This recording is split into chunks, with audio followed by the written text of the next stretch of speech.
ஆடும் மாடும் நம் செல்வங்கள், கேடில் விழிச்செல்வம் கல்வி ஒருவருக்கு மாடல்ல மற்ற எவை.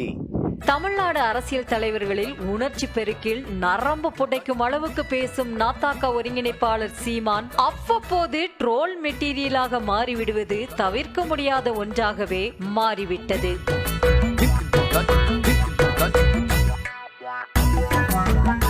நம்பவே முடியாதவற்றை உரத்த குரலிலோ உருக்கமான குரலிலோ பேசிவிட்டால் அனைவரும் நம்பிவிடுவார்கள் என்ற அசாத்திய நம்பிக்கையால் சீமான் திருக்குறள் ஒன்றிற்கு யாரும் இதுவரை எழுதிராத விளக்கத்தை கொடுத்து அசர வைத்திருக்கிறார். நாம் தமிழர் கட்சி சார்பில் ஜூலை 10 மதுரை விராதனூரில் ஆடு மாடுகளுக்கான மாநாடு ஒன்று நடைபெற உள்ளது.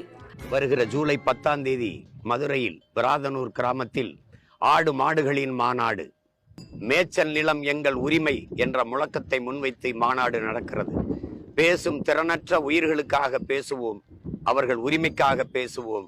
இந்த மாநாடு தொடர்பாக குறு காணொலி ஒன்றை வெளியிட்டுள்ள அவர், கேடில் விழிச்செல்வம் கல்வி ஒருவருக்கு மாடல்ல மற்றையவை என்ற புகழ்பெற்ற திருக்குறளை மேற்கோள் காட்டியதுடன் வள்ளுவர் மாடல்ல என கூறியதை மாடுகளைத்தான் என திருவள்ளுவரே அறிந்திடாத அரிய தகவலை பரப்பியிருந்தார். அதாவது திருக்குறளுக்கு எத்தனையோ அறிஞர் பெருமக்கள் உரை எழுதிய போதிலும் அவர்களுக்கெல்லாம் எட்டாதது சீமானுக்கு எட்டிவிட்டதா என தமிழ் ஆர்வலர்கள் கொந்தளித்துள்ளனர்.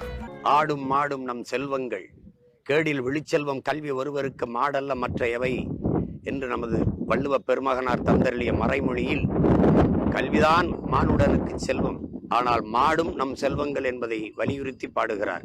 உள்ளபடியே திருக்குறளில் செல்வம் என்பதற்கு ஆதிச்சொல்லான மாடு என்பதனைத்தான் வள்ளுவர் குறிப்பிட்டுள்ளாரே தவிர மாடுகளை அவர் செல்வமாக கருதி குறள் எழுதவில்லை என சொல்லப்படுகிறது. ஆனால் சீமானோ வள்ளுவர் மாடுகளை பற்றி குறிப்பிட்டதை போல வள்ளுவரே தங்கள் மாநாட்டிற்கு ஆதரவு தெரிவித்து ஆயிரம் ஆண்டுகளுக்கு முன்பே குறள் எழுதிவிட்டதாக நினைத்து சிலாகித்துக் கொள்கிறார்.